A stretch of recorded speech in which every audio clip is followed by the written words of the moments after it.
Selamat pagi, siang, sore, ataupun malam. Kami dari kelompok 5 akan mempresentasikan tentang PSAK 201. Sebelumnya, saya izin memperkenalkan diri. Nama saya Febriandi dengan NIM 2024-50115. Lalu saya dibantu oleh beberapa rekan saya, yaitu Madafa Nisisara dengan NIM 2024-50066, Alexandra Keira dengan NIM 2024-50231, Karissa Stella dengan NIM 2024-50306,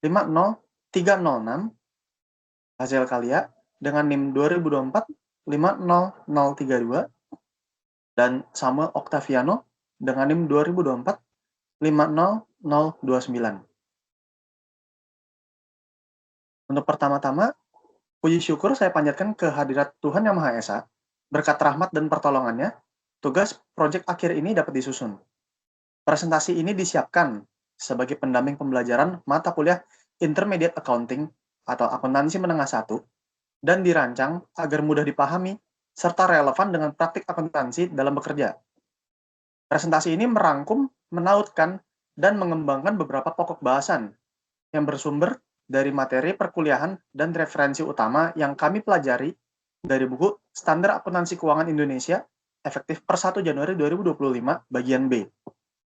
Ucapan terima kasih kepada Bu Widiawati Lekop, SEMM, sebagai dosen pengampu, rekan-rekan diskusi, serta semua pihak yang telah memberikan masukan, data contoh, dan umpan baik. Segala kekurangan dalam presentasi ini murni menjadi tanggung jawab kami. Kritik dan saran kami harapkan untuk penyempurnaan pada kesempatan yang akan mendatang. Akhirnya, saya berharap proyek akhir ini dapat menjadi panduan ringkas sekaligus praktis, menjembatani teori dan praktik, agar setiap pembaca atau pendengar mampu memahami standar akuntansi keuangan yang berlaku di Indonesia. Semoga presentasi ini bermanfaat bagi proses belajar dan menjadi pijakan untuk pemahaman yang lebih baik lagi ke depannya. Untuk presentasi kali ini, kelompok kami, kelompok 5, akan membahas tentang PSAK 201, khususnya untuk materi Statement of Financial Position atau laporan posisi keuangan, klasifikasi aset dan liabilitas, klasifikasi kas dan setara kas, receivables atau piutang, dan catatan atas laporan keuangan.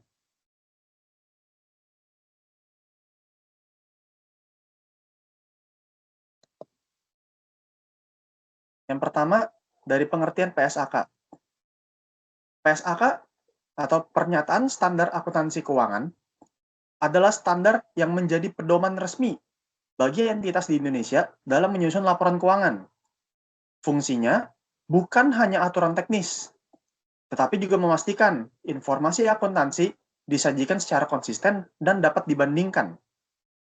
Dengan PSAK ini, transaksi dan kejadian ekonomi dicatat serta dilaporkan dengan prinsip yang seragam, sehingga pengguna laporan keuangan seperti investor, kreditur, regulator, dan manajemen bisa memahami kondisi dan kinerja entitas secara lebih andal.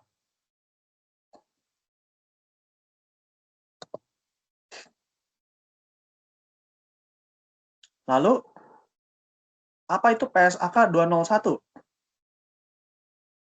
Jadi PSAK 021 adalah standar yang mengatur bagaimana laporan keuangan disajikan, mulai dari struktur laporan, minimum pos yang harus ditampilkan, sampai pengungkapan penting yang harus dijelaskan dalam catatan. PSAK 201 ini menggantikan PSAK 1 yang sebelumnya dikenal sebagai standar utama penyajian laporan keuangan. Fokus PSAK 201 bukan mengatur angka dihitung bagaimana, melainkan angka dan informasi itu ditampilkan bagaimana, agar mudah dipahami, relevan, dan dapat dibandingkan. Standar ini juga mengarahkan bagaimana entitas menyusun satu set laporan keuangan lengkap, termasuk kemungkinan menyajikan laporan posisi keuangan tambahan, atau kita sebut dengan third balance sheet, pada kondisi tertentu, seperti penerapan retrospektif atau reklasifikasi material.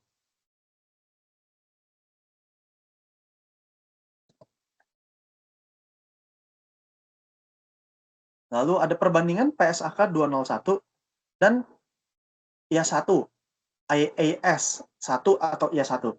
Secara substansi, PSAK 201 pada dasarnya mengadopsi IA1 karena keduanya membahas hal yang sama, yaitu prinsip penyajian laporan keuangan bertujuan umum. Sebelumnya, apa sih IAS itu? IAS, IAS atau International Accounting Standards, adalah kumpulan standar akuntansi internasional yang dulu diterbitkan oleh IASC atau International Accounting Standards Committee sebelum organisasi penyusunnya berevolusi menjadi IASB atau International Accounting Standards Board.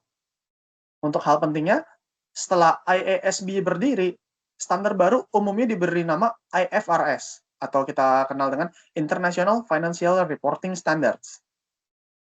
IAS yang lama tidak otomatis hilang. Banyak IAS atau IAS masih tetap berlaku sampai digantikan atau diubah oleh IFRS atau standar yang baru. Jadi dalam praktiknya, standar internasional yang dipakai biasanya adalah IFRS plus IAS yang masih berlaku.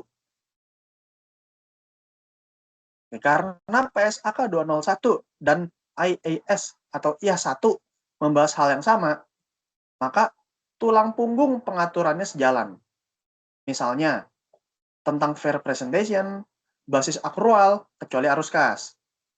Going concern, konsistensi penyajian, informasi komparatif, materiality, dan larangan offsetting, kecuali diizinkan standar lain. Perbedaannya biasanya muncul pada sisi implementasi di jurisdiksi Indonesia.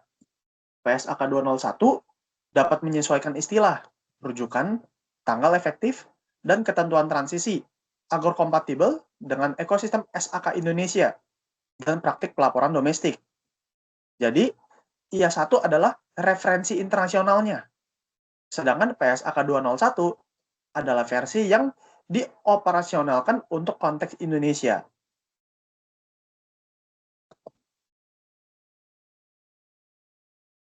Lalu, tujuan PSAK 201. Tujuan PSAK 201 adalah menetapkan landasan penyajian laporan keuangan agar informasi yang dihasilkan benar-benar berguna untuk pengambilan keputusan ekonomi. Standar ini menegaskan bahwa laporan keuangan harus memberikan gambaran yang wajar tentang posisi keuangan, kinerja, laba rugi atau OCI, perubahan ekuitas, arus kas, serta penjelasan yang memadai melalui catatan atas laporan keuangan. Selain itu, PSAK 201 menekankan komparabilitas, baik antar periode dalam entitas yang sama maupun antar entitas dengan cara mengatur konsistensi klasifikasi dan penyajian, serta mengarahkan penggunaan materiality agar informasi penting tidak tenggelam oleh detail yang tidak material.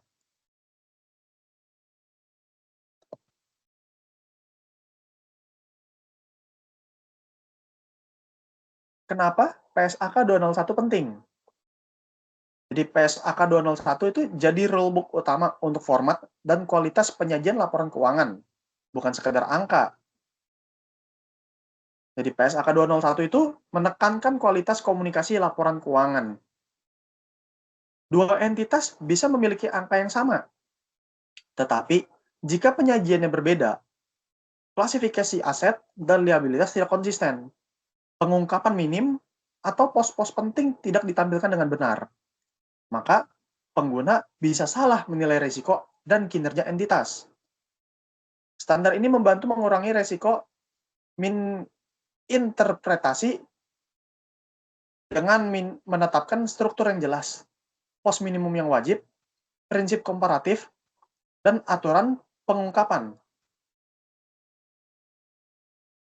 Dari sisi tata kelola dan audit, PSAK 201 juga menjadi acuan utama untuk menilai apakah laporan keuangan disusun dengan basis yang benar, misalnya going concern, dan apakah klasifikasi seperti current dan non-current dilakukan secara tepat, sehingga meningkatkan kredibilitas laporan keuangan di mata pemangku kepentingan.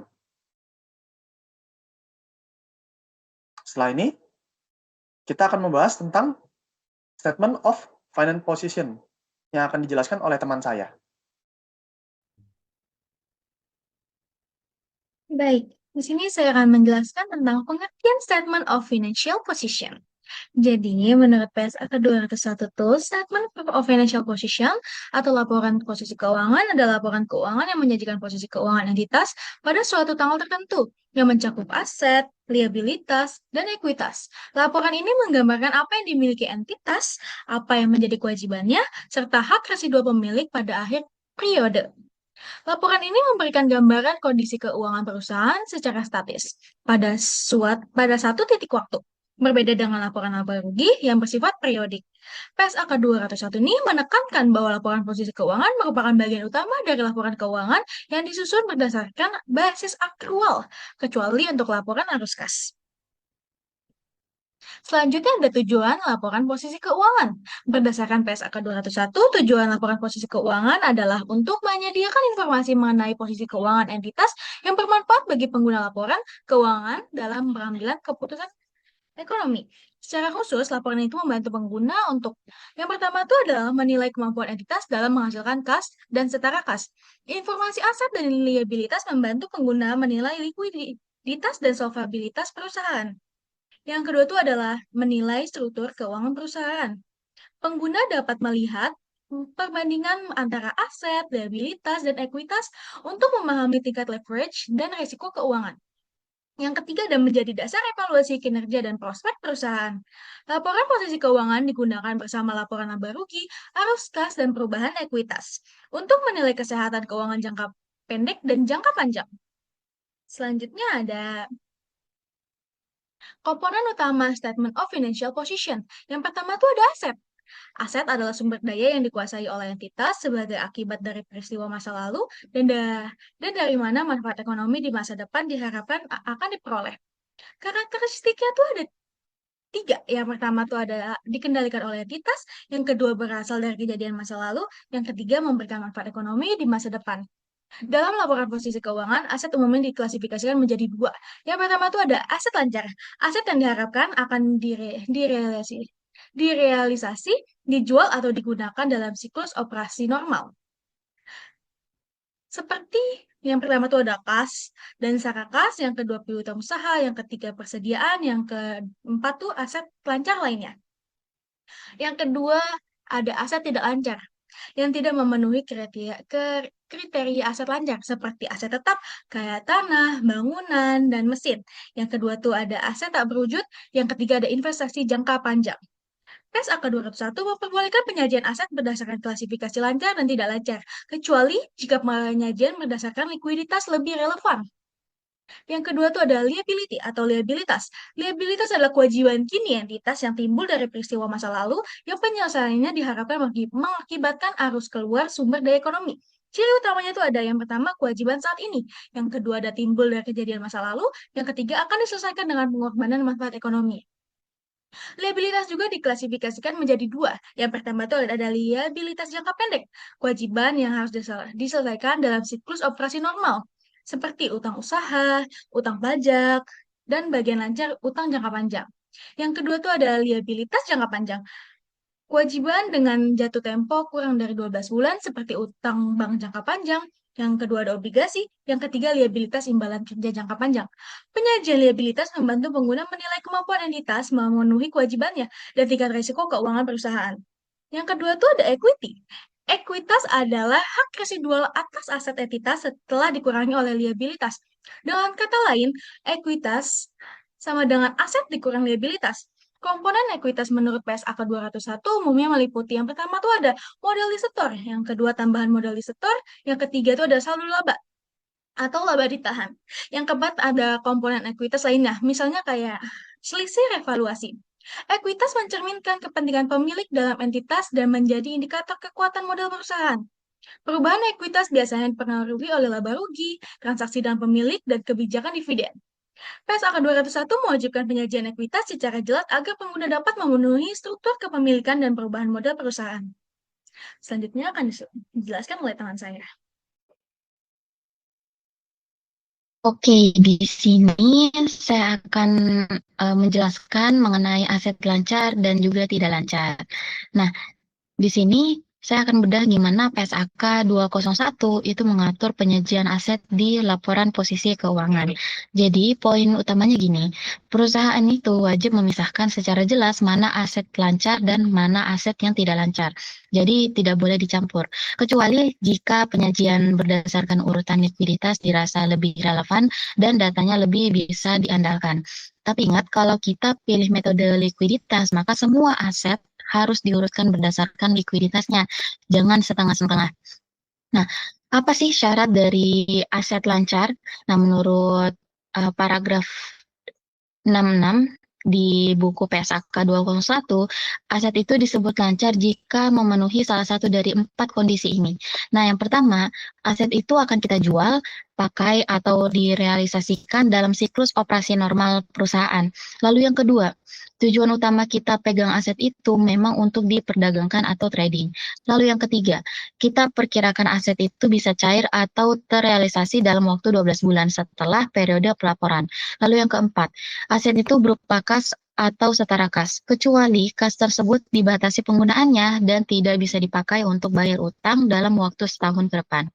Nah, gimana dengan aset tidak lancar? Ya, jadi gampangnya kalau sebuah aset tidak memenuhi kriteria aset lancar yang tadi saya sebutkan, otomatis dia masuk ke kelompok aset tidak lancar. Ini mencakup aset tetap, aset tak berwujud, dan aset keuangan jangka panjang. Istilahnya boleh saja beda, asalkan maknanya tetap jelas. Lalu ada poin menarik juga soal siklus operasi. Jadi definisi simpelnya adalah waktu yang dibutuhkan dari kita beli bahan mentah sampai barang itu jadi uang tunai. Jadi kalau siklus operasi perusahaan kita sulit ditentukan waktunya, standar bilang asumsikan aja 12 bulan. Lalu lanjut ke klasifikasi liabilitas jangka pendek dan juga jangka panjang. Nah, jadi setelah kita bahas aset, sekarang kita beralih ke sisi kanan neraca, yaitu liabilitas. Nah, aturan mainnya sama, perusahaan itu harus memisahkan secara tegas mana liabilitas jangka pendek dan mana liabilitas jangka panjang. Kecuali seperti tadi, kalau penyajian berdasarkan urutan likuiditas dirasa lebih relevan, maka semua utang harus diurutkan dari yang paling cepat harus dilunasi. Nah, pertanyaannya, utang seperti apa yang masuk ke kategori jangka pendek? Nah, ada 4 kriteria kuncinya. Yang pertama, utang itu akan kita lunasi dalam siklus operasi normal perusahaan. Lalu yang kedua, utang itu kita miliki memang untuk tujuan diperdagangkan. Lalu yang ketiga, utang tersebut jatuh tempo dalam waktu 12 bulan setelah tanggal pelaporan. Lalu yang keempat, dan keempat ini yang memang paling krusial, di mana perusahaan itu nggak punya hak untuk menunda pelunasan utang tersebut setidaknya selama 12 bulan ke depan. Nah, jadi kalau kita nggak punya kuasa untuk menunda bayar, itu termasuk jangka pendek. Lalu, apa yang termasuk liabilitas jangka panjang? Nah, jadi simpelnya, untuk semua utang yang tidak masuk ke 4 kriteria tadi, kita klasifikasikan sebagai liabilitas jangka panjang. Nah, lanjut ke dasar klasifikasi aset dan liabilitas menurut PSAK 201. Nah, jadi yang pertama, siklus operasi normal, dan yang kedua adalah batas waktu 12 bulan. Nah, jadi dari penjelasan panjang lebar tadi, sebenarnya fondasi atau dasar utamanya untuk menentukan apakah suatu pos itu lancar atau tidak lancar, ya hanya berpegang pada 2 kunci tadi. Nah, yang pertama, ada penerapan pada aset nih misalnya. Jadi, kapan sih sebuah aset kita labeli sebagai aset lancar? Nah, jadi jawabannya adalah jika aset tersebut akan kita jual, pakai, atau cairkan dalam siklus operasi normal atau dalam waktu 12 bulan. Nah, jadi di sini ada poin yang sering mengecoh juga. Jadi contohnya persediaan dan juga piutang. Nah, kadang-kadang proses jual barang sampai uangnya cair itu butuh waktu lebih dari setahun. Jadi apa lantas dia jadi aset tidak lancar? Jawabannya adalah tidak. Selama itu masih bagian dari siklus bisnis normal kita, dia tetap aset lancar. Nah, jadi sisanya aset berupa kas atau aset yang memang untuk diperdagangkan atau trading jelas masuk ke kategori lancar. Nah, lalu untuk penerapan liabilitas, nah jadi logika yang sama persis itu kita pakai untuk liabilitas atau utang. Nah, utang usaha atau biaya operasional seperti gaji yang belum dibayar itu adalah bagian dari modal kerja. Jadi meskipun pelunasannya mungkin lewat dari 12 bulan, selama itu terkait operasional, kita catat sebagai liabilitas jangka pendek. Namun ingat, untuk satu syarat mutlak yang tadi sudah kita bahas, kalau misalnya kita nggak punya hak untuk menunda bayar lebih dari setahun, otomatis itu adalah utang jangka pendek. Seperti itu. Selanjutnya akan dibahas oleh rekan saya. Selanjutnya saya akan menjelaskan mengenai Cash and Cash Receivables Chapter 6. Di sini saya akan mulai menjelaskan mengenai Cash and Cash Equivalent. Jadi teman-teman, poin utama di sini itu bukan hanya soal uang tunai atau cash. Jadi menurut lampiran A PSAK 201, kita harus ngebedain mana yang benar-benar kas dan mana yang kas setara atau cash equivalent. Contohnya, uang di brankas perusahaan atau saldo di rekening bank itu kan adalah kas. Tapi kalau misalnya perusahaan punya deposito yang jatuh temponya itu cuma 2 bulan, itu masuknya ke cash equivalent. Kenapa? Karena nilainya tuh stabil dan cepat cair. Tapi kalau misalnya perusahaan beli saham, itu bukan cash equivalent. Meskipun bisa dijual cepat, karena harga saham ini bisa naik turun drastis, jadi risiko nilainya signifikan. Di mana isi dari PSAK 201 lampiran A ini itu kas terdiri atas saldo kas dan simpanan giro. Setara kas adalah investasi yang sifatnya sangat liquid, berjangka pendek, dan yang dengan cepat dapat dijadikan kas dalam jumlah yang dapat ditentukan, serta memiliki risiko perubahan nilai yang tidak signifikan. Kemudian, kas dan setara kas wajib muncul di muka laporan posisi keuangan. Tidak boleh digabungkan dengan aset lancar lainnya jika nilainya material. Jadi, PSAK 201 dalam paragraf 54 ini menegaskan kalau misalnya kas dan setara kas atau cash equivalent ini adalah pos minimal. Artinya, kita nggak boleh nyembunyiin angka kas di dalam kategori aset lain-lain. Investor tuh harus bisa ngelihat angka ini secara langsung di neraca buat ngukur apakah perusahaan punya cukup uang tunai atau cash buat ngejalanin operasionalnya. Di mana referensi PSAK 201 dari paragraf 54 ini adalah laporan berisi keuangan mencakup pos-pos yang menyajikan jumlah berikut, yaitu di poin I itu adalah kas dan setara kas.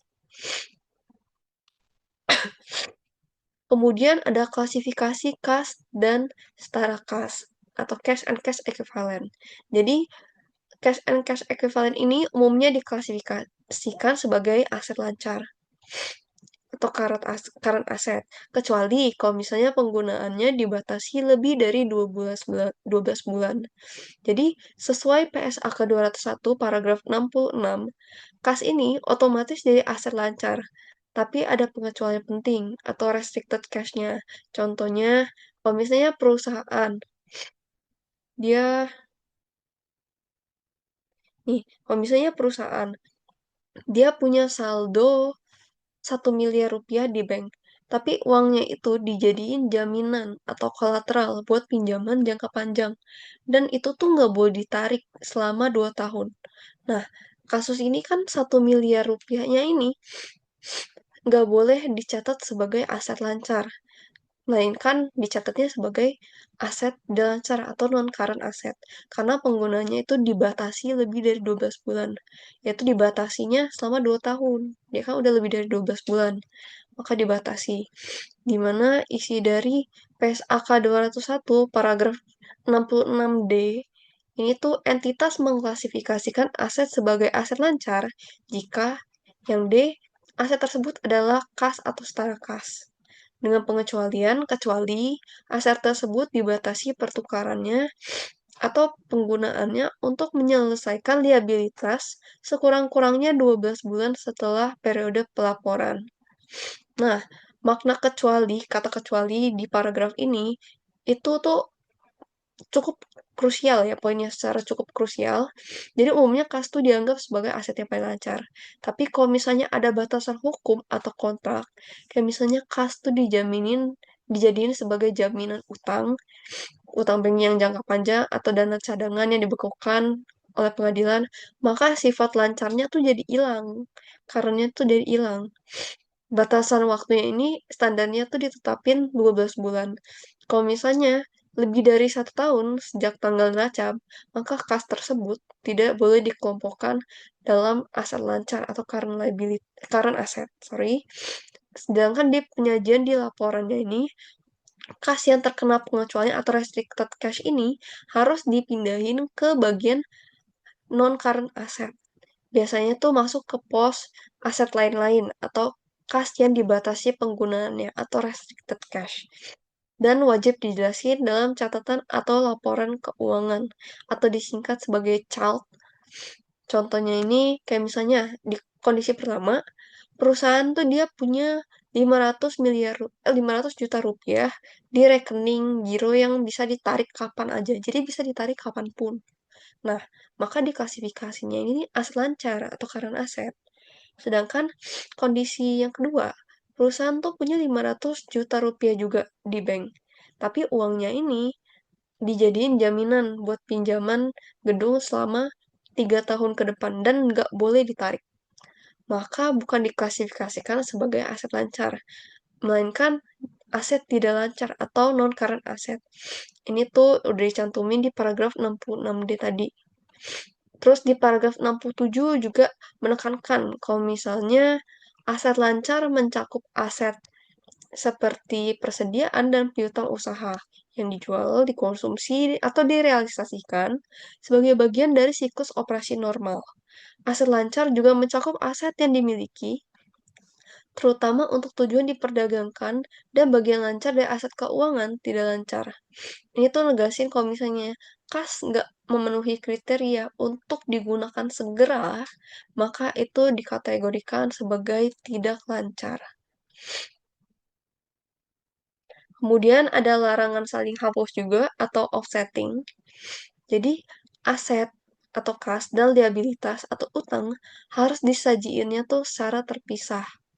Dilarang disajiinnya nilai neto kecuali diizinkan oleh standar lain.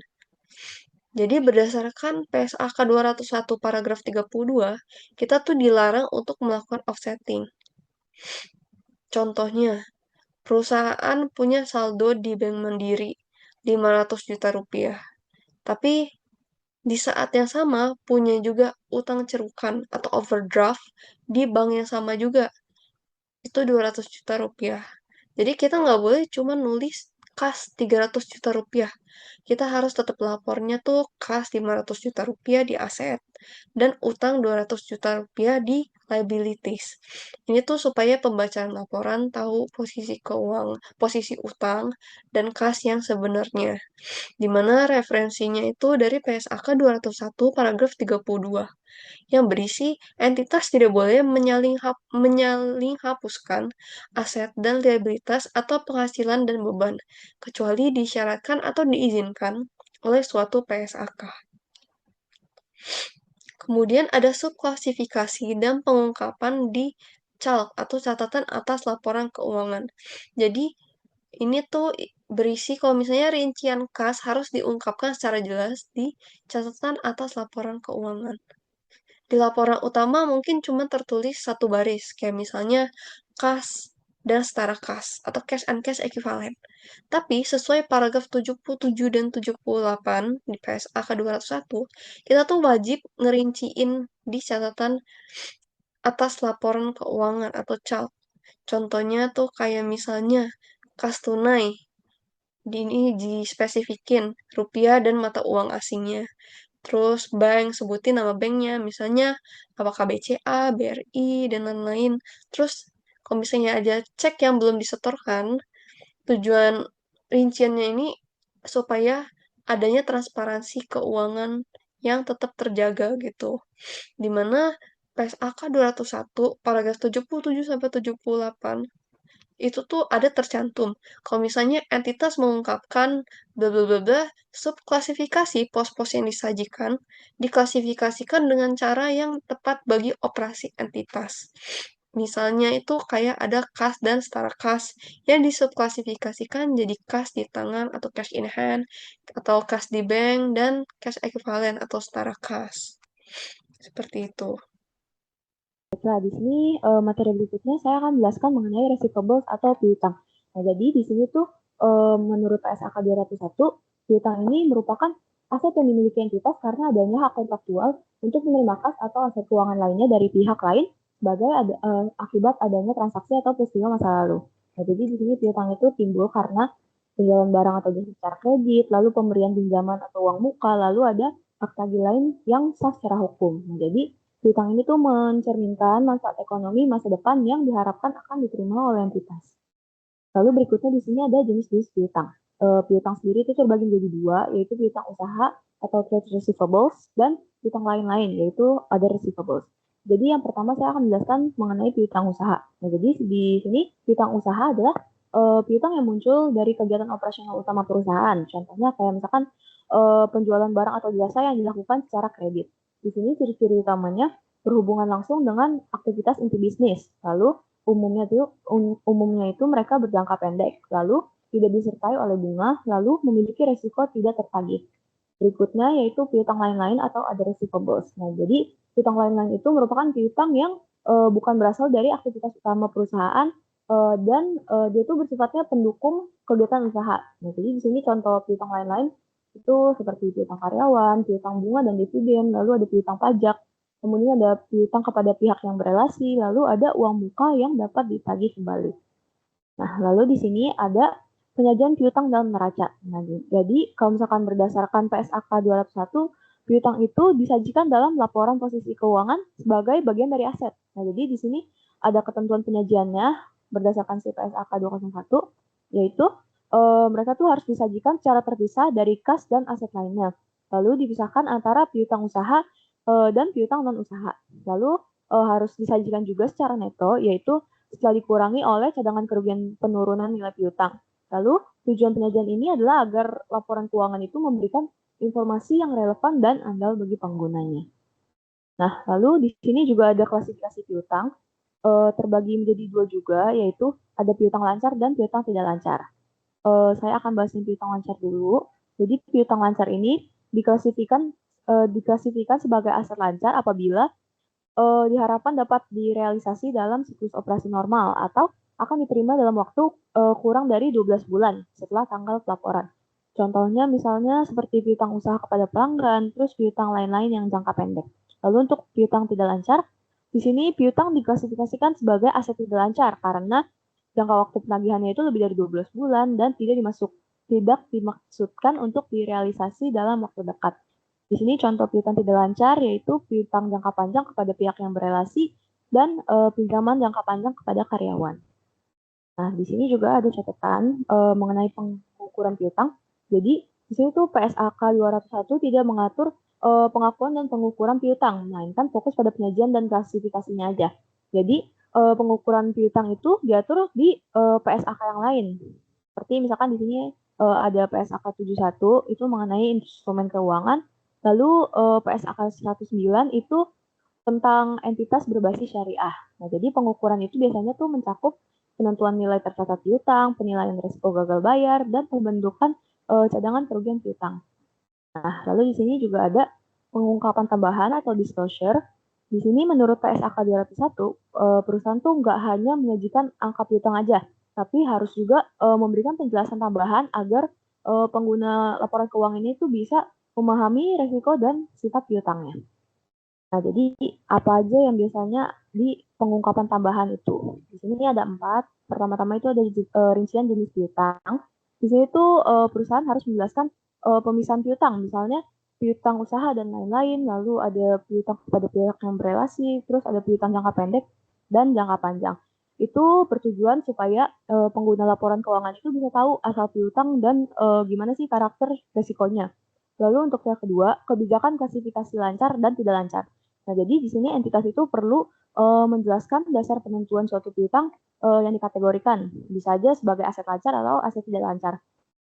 Misalnya kayak apakah si perusahaan ini tuh menggunakan siklus operasi normal atau batas waktu 12 bulan. Nah, jadi ini tuh membantu pengguna untuk memahami likuiditas si perusahaan itu. Lalu yang ketiga ada informasi piutang kepada pihak yang berelasi. Nah, jika ada piutang kepada pemegang saham, manajemen kunci, entitas anak, asosiasi, atau perusahaan afiliasi, itu kita harus mengungkapkan secara jelas termasuk sifat transaksinya. Karena transaksi pihak berelasi itu biasanya berpotensi menimbulkan konflik kepentingan atau resiko tertentu. Lalu yang terakhir, di sini ada resiko kredit yang signifikan. Jadi perusahaan juga perlu menjelaskan tentang kebijakan penagihan, bagaimana perusahaan menilai resiko gagal bayar, lalu sedangkan kerugian piutang yang dibentuk. Nah, jadi ini tuh bertujuan supaya pengguna laporan keuangan itu dapat menilai kemampuan perusahaan menagih piutangnya, sorry.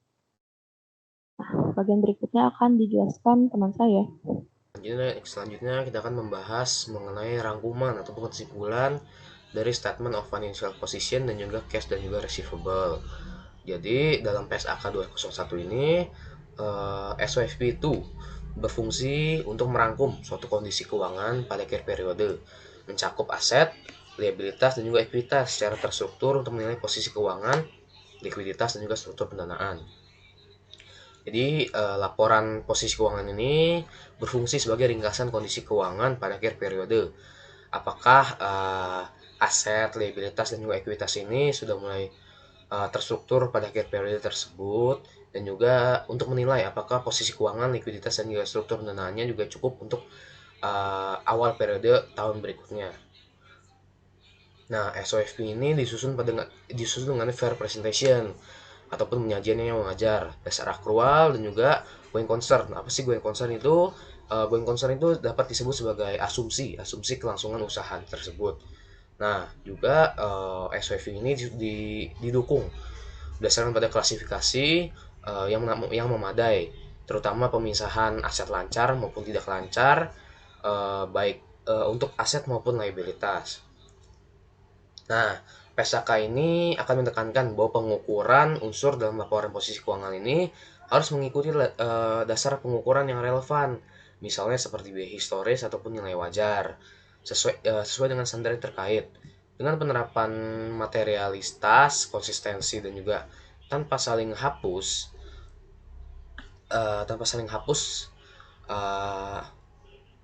suatu SOFP ini akan mengikuti data-data yang sesuai dan juga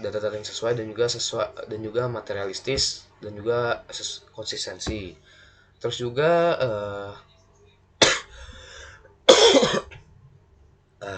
dilengkapi pengungkapan kebijakan akuntansi, pertimbangan, dan juga estimasi serta informasi komparatif agar berguna bagi pengambilan keputusan. Nah, selain angka utama dalam SOFP ini, entitas juga wajib untuk memberikan pengungkapan yang memadai atas kebijakan akuntansi, pertimbangan manajemen, dan juga estimasi ketidakpastian serta informasi juga komparatif yang dapat dipahami dan ataupun mudah dipahami dan bermanfaat bagi pengguna untuk pengambilan keputusan. Jadi dengan demikian, laporan posisi keuangan ini bukan hanya suatu daftar angka, tapi juga sebagai alat informasi utama untuk menilai apakah entitas tersebut dapat memenuhi kewajiban mengelola sumber dayanya dan juga menopang keberlanjutan operasi secara lebih baik lagi. Terus yang kedua adalah cash dan juga receivable. Jadi kas dan juga setara kas ini dapat diartikan sebagai aset ataupun harta kita yang paling liquid ataupun paling gampang untuk dicarikan, paling gampang untuk digunakan, dan juga berupa suatu investasi jangka sangat pendek dengan risiko perubahan yang nilainya sangat rendah, dan juga disajikan terpisah dan diungkapkan pembatasannya. Nah, kas ini mencakup sebuah saldo kas dan juga setara kas yang siap untuk digunakan. Contohnya seperti tadi, investasi jangka pendek yang mudah dikonversi menjadi kas dan juga memiliki suatu resiko perubahan nilai yang tidak signifikan. Nah, pos ini harus disajikan secara andal kemudian digabungkan dengan pos-pos lain, yaitu yang berarti bahwa kedua pos ini tidak dapat digabungkan oleh pihak lain yang harus disiapkan secara sendirinya. Nah, pos ini didukung pengungkapan mengenai pembatasan penggunaan, terus juga saldonya juga ditempatkan pada pihak tertentu, dan juga kebijakan penentuan secara kas. Nah, yang kedua adalah piutang diakui saat timbul hak kontraktual penerima kas, diklasifikasikan lancar atau tidak lancar, dan disediakan bersih dari cadangan kerugian piutang. Nah, piutang ini akan diakui ketika muncul hak kontraktual untuk menerima kas yang timbul dari pelanggan ataupun pihak lain.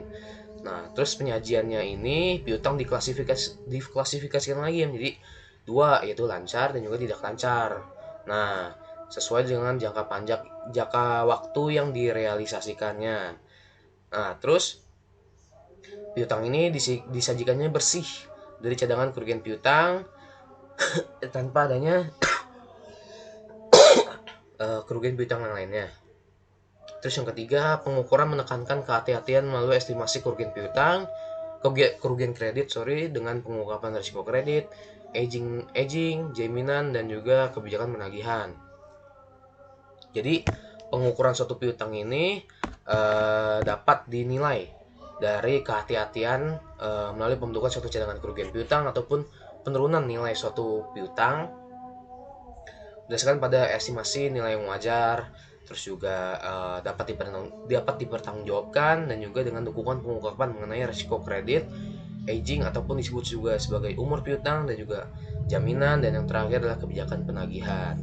Nah, kedua pos ini mencerminkan likuiditas, kualitas aset, kinerja operasional, dan juga manajemen risiko kredit.